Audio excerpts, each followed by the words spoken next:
नमस्कार दोस्तों, स्वागत है आपका आज के मुख्य समाचार में, जिसमें सबसे पहली और बड़ी खबर में आपको बताएंगे उन मुद्दों के बारे में जिनके सहारे सरकार को घेरेगी कांग्रेस। पार्टी सांसदों की बैठक में राहुल गांधी ने बनाई खास रणनीति। खबर में आगे जिक्र होगा कि महंगाई, बेरोजगारी और आम लोगों से जुड़े मुद्दों का हल करने में नाकाम रहा बजट। विपक्ष ने मोदी सरकार पर साधा है निशाना। खबर में आगे आपको ये भी बताएंगे कि सरकार लूट रही है बीजेपी से दिल लगाई पर टैक्स। कविता के जरिए राघव चड्ढा ने केंद्र सरकार को घेरा। खबर में आगे जिक्र होगा कि मछुआरों के प्रतिनिधिमंडल से राहुल गांधी ने की मुलाकात, बोले मेरा जीवन थोड़ा कठिन हो गया है। और इसी के साथ खबर में आगे आपको बताएंगे कि CAS के 4 वकील और 24 घंटे में मेडल पर फैसला। विनेश फोगाट मामले की सुनवाई पर आ गया है ये बड़ा अपडेट। तो दोस्तों, इसी प्रकार की तमाम बड़ी खबरें आपके लिए लेके आए हैं, लेकिन उससे पहले अगर आपको भी ऐसा लगता है कि विपक्ष अब बेहद ज्यादा मजबूत हो गया है और आप भी इंडिया का समर्थन करते हैं, तो वीडियो की लाइक और चैनल को सब्सक्राइब करके बेल आइकन दबाकर कमेंट में लिखिए जय हिंद। रुक करते हैं सबसे पहली और बड़ी खबर की तरफ। वो मुद्दे जिनके सारे सरकार को घेरेगी कांग्रेस। पार्टी सांसदों की बैठक में राहुल गांधी ने बनाई खास रणनीति। जी हां दोस्तों, आपको बता दें कि संसद में मुख्य विपक्षी पार्टी के तौर पर प्रभावशाली भूमिका निभाने के लिए लोकसभा में नेता विपक्ष राहुल गांधी ने गुरुवार को पार्टी सांसदों की बैठक में देश के प्रमुख ज्वलंत मुद्दों पर कांग्रेस की आवाज बुलंद बनाए रखने की रणनीति पर चर्चा की। और इस दौरान बेरोजगारी, पेपर लीक, किसान, महंगाई से परेशान आम लोगों की समस्याओं से लेकर बांग्लादेश के हिंसक तख्तापलट और देश की सीमा पर चीन की चुनौतियों जैसे विषयों पर बातचीत हुई है। बैठक में पार्टी सांसदों ने इन मुद्दों के साथ अपने राज्य और इलाकों के मुद्दों को भी संसद में प्रमुखता से उठाने की सलाह देते हुए कहा है कि लोकसभा में मुद्दे उठाने वाले सदस्यों की सक्रियता का आकलन किया जाएगा। लोकसभा में कांग्रेस संसदीय दल का नेता नियुक्त किए जाने के बाद से राहुल गांधी ने पार्टी के सभी लोकसभा सांसदों की ये बैठक बुलाई है। इस बैठक के बाद लोकसभा में कांग्रेस के उपनेता गौरव गोगोई ने बताया कि बांग्लादेश में मौजूदा स्थिति, चीन से जुड़े मसले, आरक्षण और सुप्रीम कोर्ट के फैसले से लेकर संसद में कामकाज को लेकर इसमें चर्चा हुई है। गोगोई ने इस बात की पुष्टि भी की है कि राहुल गांधी ने सांसदों से यह भी कहा गया है कि पार्टी की ओर से अलग अलग विषयों पर बहस चर्चा में तमाम सांसदों को बोलने का मौका दिया जाएगा। सूत्रों ने बताया कि पार्टी अपने सदस्यों के लोकसभा में कामकाज और सक्रियता का आकलन करने के लिए एक अंदरूनी व्यवस्था बना रही है, जो सांसदों के कामकाज का आकलन रिपोर्ट तैयार करेगी। पार्टी के वरिष्ठ सांसदों और नेताओं की निगरानी समिति सदन में सक्रिय रहने वाले सदस्यों की एक मानक कसौटी पर प्रदर्शन का आकलन करेगी। लोकसभा में पार्टी सांसदों की इस बैठक में राहुल गांधी और गोगोई के साथ लोकसभा में पार्टी के मुख्य सचेतक DK सुरेश और कांग्रेस के संगठन महासचिव KC वेणुगोपाल भी मौजूद थे। दोस्तों, रुक करते हैं अगली ब्रेकिंग न्यूज की तरफ। महंगाई, बेरोजगारी और आम लोगों से जुड़े मुद्दों का हल करने में नाकाम रहा बजट। विपक्ष ने मोदी सरकार पर साधा निशाना। जी हां दोस्तों, राज्यसभा में बुधवार को विभिन्न विपक्षी दलों ने सरकार पर तीखा हमला बोला और दावा किया कि मौजूदा वित्त वर्ष का बजट महंगाई, बेरोजगारी सहित आम लोगों से जुड़े मुद्दे का हल करने में नाकाम रहा है। वहीं सत्ता पक्ष ने जोर दिया कि इस बजट में गरीब, किसान, युवा एवं समाज के सभी तबकों का ख्याल रखा गया है। उच्च सदन में विनियोग विधेयक 2024 संख्या 2 और जम्मू कश्मीर विनियोग संख्या 3 विधेयक 2024 पर चर्चा में भाग लेते हुए कांग्रेस सदस्य शक्ति सिंह गोहिल ने कहा कि भारत एक कृषि प्रधान देश है, न कि उद्योग प्रधान, और सरकार को ये बात समझनी चाहिए। उन्होंने कहा कि सरकार की प्राथमिकता कृषि होनी चाहिए। महिला ने खेती से जुड़ी चीजों पर GST लगाए जाने का विरोध किया और इसे हटाने की मांग की। और उन्होंने कहा कि सरकार प्लेटिनम पर उत्पाद शुल्क में कमी करती है, लेकिन खेती से संबंधित चीजों पर लगने वाली GST में कमी नहीं करती। उन्होंने सिंथेटिक हीरे का मुद्दा उठाते हुए कहा कि सरकार को इस पर नियंत्रण करने की जरूरत है, क्योंकि सिंथेटिक हीरे का असर गुजरात के सूरत में दिखने लगा है और हीरे की पॉलिश वाले कारखाने बंद होने लगे हैं। कांग्रेस सदस्य ने कहा कि सरकार का दावा था कि संविधान का अनुच्छेद 370 हटाए जाने के बाद जम्मू कश्मीर में शांति हो जाएगी, लेकिन वहां कहां शांति है। उन्होंने अग्निवीर योजना का भी विरोध किया और कहा कि ये उचित योजना नहीं है। उन्होंने गृह एवं सहकारिता मंत्रालय को एक साथ करने पर भी आपत्ति जताई और कहा कि दोनों में कोई सह संबंधी ही नहीं है। उन्होंने कहा कि पहले कृषि एवं सहकारिता मंत्रालय साथ होते थे। दोस्तों, आपको बता दें कि गोहिल ने सरकार पर हमला बोलते हुए पहलवान विनेश फोगाट का भी जिक्र किया और कहा कि जब वो न्याय मांग रही थी उस समय सरकार क्या कर रही थी। उन्होंने कहा कि इस सरकार के 10 साल हो गए और वो किस बात के लिए पुरानी सरकारों को गाली देती रहती है। उन्होंने कहा कि सरकार को बताना चाहिए कि उसने 10 साल में क्या किया। DMK सदस्य ने बजट की आलोचना करते हुए कहा कि ये सरकार बचाने के लिए और सहयोगियों को खुश करने के लिए है। उन्होंने जाति आधारित जनगणना कराए जाने की मांग की और कहा कि आखिरी बार ये जनगणना 1931 में हुई थी। उन्होंने आरोप लगाया कि बजट में तमिलनाडु तमिलनाडु की अनदेखी की गई है। आरजेडी के मनोज झा ने भी जाति आधारित जनगणना कराए जाने की मांग की और कहा कि ऐसा होने पर भी पता लग सकेगा कि किस वर्ग की क्या स्थिति है। मनोज झा ने मनरेगा मद में आवंटन बढ़ाए जाने की मांग की और उन्होंने रेलवे में करीब 20,000 कुलियों का मुद्दा उठाते हुए कहा कि तत्कालीन रेल मंत्री और उनकी पार्टी के नेता लालू प्रसाद यादव ने कुलियों के समूह घ की सेवा में शामिल करने की घोषणा की थी और उन्होंने कुलियों को विभिन्न पदों पर समायोजित करने की मांग की है। सीपीआई के संतोष कुमार पी ने कहा कि ये बजट लोगों को निराश करने वाला है। उन्होंने कहा कि बजट में केरल की अनदेखी की गई है और उसका उचित हक उसको मिलना चाहिए। आम आदमी पार्टी के राघव चड्ढा ने भी आरोप लगाया है कि बजट को बिना सोचे समझे और विशेषज्ञों से परामर्श किए बिना तैयार किया गया है और यही कारण है कि सरकार को पूंजीगत लाभ कर के संबंध में संशोधन लाना पड़ा। रुक करते हैं अगली ब्रेकिंग न्यूज की तरफ, जहां पर आपको बता दें कि सरकार लूट रही है बीजेपी से दिल लगाई पर टैक्स। कविता के जरिए राघव चड्ढा ने केंद्र सरकार को घेरा। जी हां दोस्तों, राज्यसभा में आम आदमी पार्टी के सांसद राघव चड्ढा ने बीजेपी की केंद्र सरकार को जमकर घेरा। राघव चड्ढा ने जम्मू और कश्मीर विनियोग संख्या 3 विधेयक और विनियोग संख्या 2 विधेयक पर चर्चा के दौरान मोदी सरकार को टैक्स पर घेरा और उन्होंने कविता के माध्यम से केंद्र सरकार पर निशाना साधा है।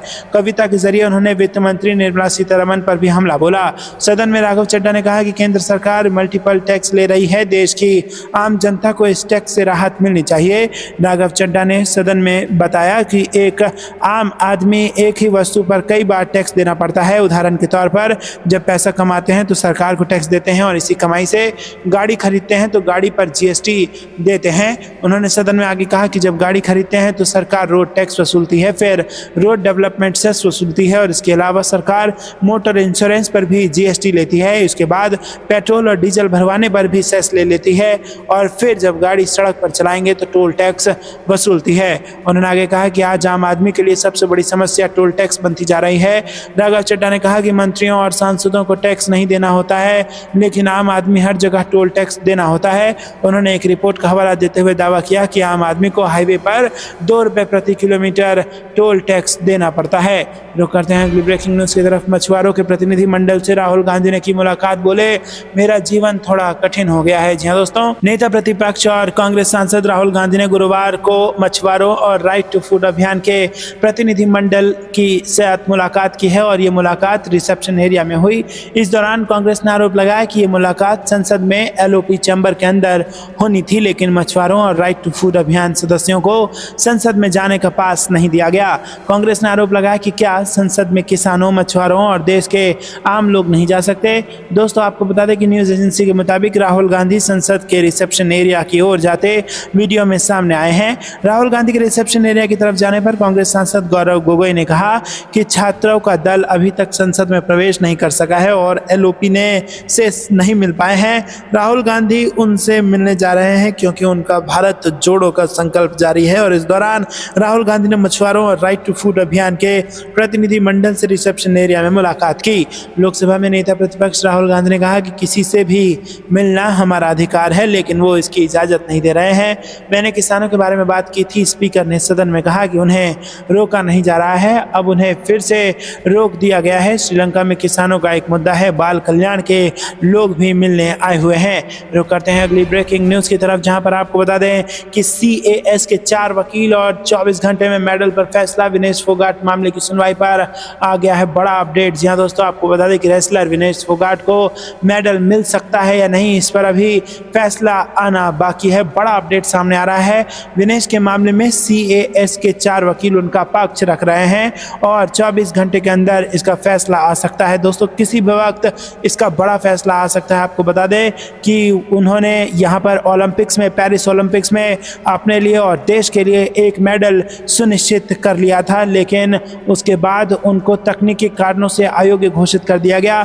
महज 100 ग्राम। जी दोस्तों, ओलंपिक में भारत की उम्मीद को तब झटका लग गया जब विनेश फोगाट को डिस्क्वालीफाई घोषित कर दिया गया। 50 kilogram free style wrestling category में उनका वजन करीब 100 ग्राम अधिक पाया गया था और विनेश के पास गोल्ड मेडल जीतने का मौका था, लेकिन वजन अधिक होने के कारण फाइनल मुकाबले से कुछ घंटे पहले ही उन्हें अयोग्य करार दे दिया गया। ऐसे में नियम के कारण वो सेमीफाइनल जीतने के बाद भी मेडल से चूक गई। तो दोस्तों, यहाँ पर अगर उनके हित में फैसला आया तो सिल्वर मेडल तो उनको मिल जाएगा, लेकिन यहाँ पर दावेदारी गोल्ड मेडल की थी।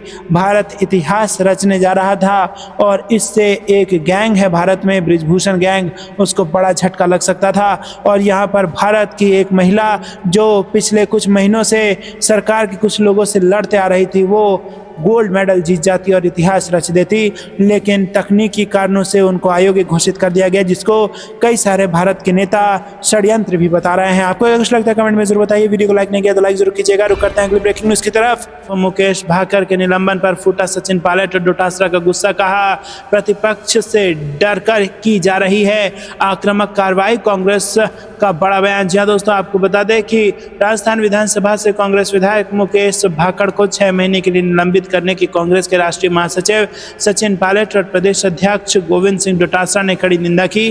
पायलट ने कहा कि प्रतिपक्ष के सदस्यों से डरकर उन पर आक्रामक कार्रवाई की जा रही है। सचिन पायलट ने सोशल मीडिया मंच एक्स पर एक पोस्ट में लिखा कि लाडनू विधायक मुकेश भाकर को 6 महीने तक सदन की कार्रवाई से निलंबित करने की प्रक्रिया की घोर निंदा करता हूं। सत्ता पक्ष को सदन को सुचारू रूप से संचालित करना चाहिए, लेकिन उससे उलट प्रतिपक्ष के सदस्यों से डरकर उन पर आक्रामक कार्रवाई की जा रही है। इस तरह के तानाशाही रवैये से किसान, श्रमिक, युवा एवं आमजन की आवाज को दबाया नहीं जा सकता। रुक करते हैं अगली ब्रेकिंग न्यूज की तरफ। आरक्षण में आरक्षण पर एनडीए में बिखराव, बिहार के 2 नेता आए आमने सामने। जी हाँ दोस्तों, SC ST आरक्षण के भीतर आरक्षण पर सुप्रीम कोर्ट के फैसले पर रार बढ़ती जा रही है और यहाँ तक कि केंद्र में सरकार चला रहे एनडीए भी इस फैसले पर दो फाड़ नजर आ रही है। एक तरफ जहां लोजपा प्रमुख और केंद्रीय मंत्री चिराग पासवान ने इस फैसले के खिलाफ अपनी सहमति बताई है, तो वहीं केंद्रीय मंत्री और हम प्रमुख जीतन राम मांझी ने फैसले का स्वागत किया। चिराग ने कहा कि उनकी पार्टी इस फैसले के खिलाफ पुनर्विचार याचिका दाखिल करेगी। वहीं मांझी ने फैसले का स्वागत करते हुए कहा कि यह फैसला 10 साल पहले ही आ जाना चाहिए था। मांझी बिहार के गया से सांसद हैं और वो हिंदुस्तानी आवाम मोर्चा के संरक्षक हैं। उन्होंने एनडीए में शामिल लोजपा रामविलास के प्रमुख चिराग पासवान को स्वार्थी बताया है। मांझी का कहना है कि जो आदमी बढ़ गया है वो आगे बढ़ते रहे और जो लोग पिछड़ गए हैं उनके बारे में सोचा जाए, इसलिए हम हर हालत में सुप्रीम कोर्ट के आदेश का स्वागत करते हैं। सुप्रीम कोर्ट का जो जजमेंट आया है वो 10 साल पहले आना चाहिए था। बाबा साहेब के अनुसार साक्षरता एक मानदंड है सबसे नीचे होने का। दोस्तों, उन्होंने कहा कि एससी की साक्षरता दर महज 30% है और इस 30% में कई जातियां हैं। 30% से ऊपर वालों को आरक्षण का लाभ मिलता रहे, मैं इसका विरोध नहीं करता हूं, लेकिन जिन लोगों की साक्षरता दर 7-8% है उसको तो आगे बढ़ाना ही चाहिए। सुप्रीम कोर्ट ने स्पष्ट आदेश दिया है कि जो समाज में नीचे गिरा हुआ है उसको आगे बढ़ाने का प्रयास होना चाहिए। रुक करते हैं अगली ब्रेकिंग न्यूज की तरफ। जयपुर ग्रामीण लोकसभा चुनाव 2024 का मामला, ग्रामीण लोकसभा चुनाव परिणाम को हाईकोर्ट में चुनौती, रद्द करने की उठा दी गई है मांग। रुक करते हैं अगली ब्रेकिंग न्यूज की तरफ। मंत्री के भाषण के दौरान मंच पर ही सो गए विधायक गोपाल मंडल, वीडियो हो रहा है जबरदस्त वायरल। जी दोस्तों, भागलपुर के जेडीयू विधायक गोपाल मंडल आए दिन अपने कारनामों की वजह से चर्चा में रहते हैं। अब एक वीडियो सामने आया है जिसमें गोपाल मंडल बीच कार्यक्रम में मंच पर सोते दिख रहे हैं और मंच से मंत्री ग्रामीण विकास मंत्री श्रवण कुमार किसानों की आय दोगुनी करने की बात करते रहे और गोपाल मंडल गहरी नींद में सोते रहे। मंच पर भाषण चल रहा था और विधायक अपनी नींद पूरी करने में व्यस्त थे। उन्होंने भाषण को नहीं सुना और सोना ही मुनासिब समझा। वहीं अब मंत्री श्रवण कुमार और पीर पौती विधायक ललन पासवान की गोपाल मंडल पर नजर पड़ी तो उन्होंने उन्हें नींद से जगाया। रुक करते हैं ब्रेकिंग न्यूज की तरफ, जहां पर आपको बता दें दोस्तों कि बांग्लादेश में अभी भी 19,000 भारतीय, यही हमारे सबसे बड़ी चिंता, संसद में बोले जयशंकर। जी हाँ दोस्तों, आपको बता दें कि बांग्लादेश में शेख हसीना सरकार के तख्तापलट के बाद दंगों की भयावह तस्वीर ने दुनिया को चिंतित कर दिया है। खासकर भारत बांग्लादेश में हो रहे हर घटनाक्रम पर लगातार नजर रख रहा है। विदेश मंत्री एस जयशंकर ने मंगलवार को राज्यसभा में कहा कि सरकार बांग्लादेश के राजनीतिक घटनाक्रम पर निरंतर नजर रखे हुए है और जब तक वहाँ कानून व्यवस्था की स्थिति सामान्य नहीं हो जाती भारत की गहरी चिंता बनी रहेगी। उन्होंने कहा कि बांग्लादेश में अभी भी 19,000 भारतीय नागरिक फंसे हुए हैं जिनमें अधिकतर छात्र हैं। हम उनसे लगातार संपर्क में हैं। जयशंकर ने बांग्लादेश के घटनाक्रम पर राज्यसभा में बयान देते हुए कहा कि पड़ोसी देश का राजनीतिक घटनाक्रम चिंता का विषय है और सरकार अपने राजनयिक मिशनों के माध्यम से वहां रह रहे भारतीय नागरिकों से बराबर संपर्क बनाए हुए है। उन्होंने कहा कि वहां भारत के 19,000 नागरिक हैं, जिनमें करीब 9,000 छात्र हैं और इनमें से काफी छात्र जुलाई में स्वदेश आ गए थे।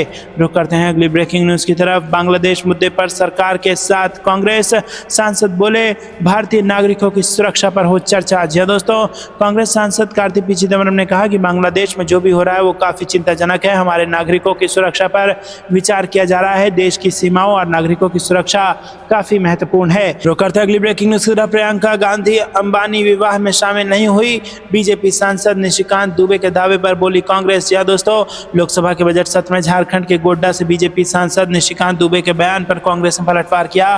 कांग्रेस ने कहा कि पार्टी महासचिव प्रियंका गांधी अंबानी की शादी में शामिल नहीं हुई, यहां तक कि उस समय वो भारत में भी नहीं थी। पार्टी ने बीजेपी नेता के दावे को खारिज करते हुए झूठ बोलने का आरोप लगाया। कांग्रेस पार्टी की प्रवक्ता सुप्रिया श्रीनेत ने कहा कि निशिकांत दुबे ने लोकसभा में सफेद झूठ बोला कि कांग्रेस महासचिव प्रियंका गांधी अंबानी की शादी में शामिल हुई थी। ये बिल्कुल गलत है। वो वहां नहीं गई थी और वो देश में भी नहीं थी। आपके गृह मंत्री को ये पता होना चाहिए। उनकी हर किसी पर नजर रखने की पुरानी और बुरी आदत है। उन्होंने कहा कि फर्जी डिग्री का मुकदमा झेलने वाले सांसद को झूठ बोलने की गंदी बीमारी है। प्रियंका गांधी जी अभी तक लोकसभा सदस्य नहीं है, इसलिए सदन में उनका नाम लेना भी विशेषाधिकार का विषय है। और यहाँ पर आपको बता दें कि मैं निशिकांत दुबे जी से बोलना चाहती हूँ कि वो संसद में झूठ बोलना छोड़ दें। आखिर आप कब तक फैक्ट चेक होते रहिएगा। तो यहाँ पर बड़ा बयान दे दिया है सुप्रिया श्रीनेत ने और भारतीय जनता पार्टी के सांसद निशिकांत दुबे को जमकर घेरा है। रुक करते हैं अगली ब्रेकिंग न्यूज की तरफ। सिसोदिया की बेल पर अपनी ही बातों के फेर में फंसी ईडी, सुप्रीम कोर्ट ने पूछे कड़े सवाल। जी दोस्तों, मनीष सिसोदिया बीते करीब 1.5 साल से दिल्ली शराब नीति से जुड़े मनी लॉन्ड्रिंग केस में तिहाड़ जेल में बंद हैं। मंगलवार को सुप्रीम कोर्ट में दिल्ली के उप मुख्यमंत्री की जमानत याचिका पर सुनवाई हुई और आपको बता दें कि कोर्ट ने सिसोदिया के वकील अभिषेक मनु सिंघवी और ईडी के additional solicitor general SV Raju की दलीलों को सुनने के बाद अपना आदेश सुरक्षित रख लिया है। लाइव लॉ वेबसाइट की खबर के मुताबिक बहस के बीच ऐसा वक्त भी आया जब जांच एजेंसी खुद अपनी ही पुरानी दलीलों के जाल में फंसती हुई नजर आई। न्यायमूर्ति बी.आर. गवई और न्यायमूर्ति के.वी. विश्वनाथन की बेंच ने सुनवाई के दौरान ईडी की दलीलों में विरोधाभास पाया है। पहले ईडी की तरफ से ये दावा किया गया था कि अगर सिसोदिया ने बेवजह आवेदन दायर कर देरी नहीं की होती तो मुकदमा अब तक शुरू हो सकता। वहीं दूसरी ओर ईडी ने डाटा इकट्ठा करने और अंतिम आरोप पत्र दायर करने के लिए 4 जून 2024 को 3 जुलाई तक का वक्त मांगा था। रुक करते हैं अगली ब्रेकिंग न्यूज की तरफ। राजस्थान विधानसभा में जोरदार हंगामा, इस्तीफा मांग रहे कांग्रेस विधायक। स्पीकर बोले बाद में बात करेंगे। जी हाँ दोस्तों, आपको बता दें कि सोमवार शाम सभापति संदीप शर्मा ने निलंबित किए गए कांग्रेस विधायक मुकेश भाकर को सदन से बाहर जाने को कहा था। इसके बाद मार्शल और कांग्रेस के विधायकों के बीच तनातनी और धक्का मुक्की की नौबत आ गई थी। रुक करते हैं अगली ब्रेकिंग न्यूज की तरफ। वक्फ कानून में संशोधन का विरोध करेंगे अखिलेश का हिंदुओं और मुसलमानों को बांटना बीजेपी का एकमात्र काम। जी हाँ दोस्तों, उत्तर प्रदेश के पूर्व मुख्यमंत्री और समाजवादी पार्टी सपा प्रमुख अखिलेश यादव ने कहा कि उनकी पार्टी वक्फ बोर्डों को नियंत्रित करने वाले 1995 के कानूनों में संशोधन के लिए संसद में विधेयक लाने के केंद्र के कदम का विरोध करेगी। पूर्व सीएम ने बीजेपी पर मुसलमानों का हक छीनने की कोशिश करने का आरोप लगाया। उन्होंने अपने बयान में कहा कि भाजपा के पास हिंदू मुसलमान या मुस्लिम भाइयों का हक कैसे छीना जाए इसके अलावा कोई काम नहीं है। उन्हें जो अधिकार मिले हैं, आज़ादी का अधिकार या अपने धर्म का पालन करने का अधिकार, अपनी कार्य प्रणाली को कायम रखने का अधिकार।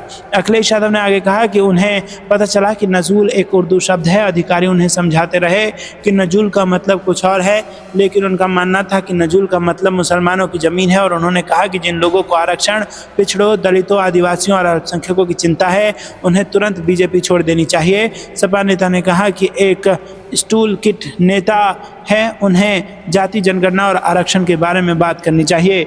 रुक करते हैं अगली ब्रेकिंग न्यूज़ की तरफ। इंदौर से बड़ी खबर, हजारों कांग्रेसी सड़क पर उतरे, भाजपा सरकार के घोटालों पर किया हल्ला बोल। जी हाँ दोस्तों, लंबे समय के बाद शहर कांग्रेस बड़े प्रदर्शन में नजर आई और नगर निगम में हो रहे घोटालों और भ्रष्टाचार के खिलाफ कांग्रेस के सभी बड़े नेता एकजुट नजर आए और हजारों की संख्या में कार्यकर्ता नगर निगम का घेराव करने पहुंचे। सुबह 9 बजे से ही पुलिस पुख्ता तैयारी के साथ सड़कों पर मौजूद रही और वाटर कैनन जैसे वाहनों को भी तैनात किया गया।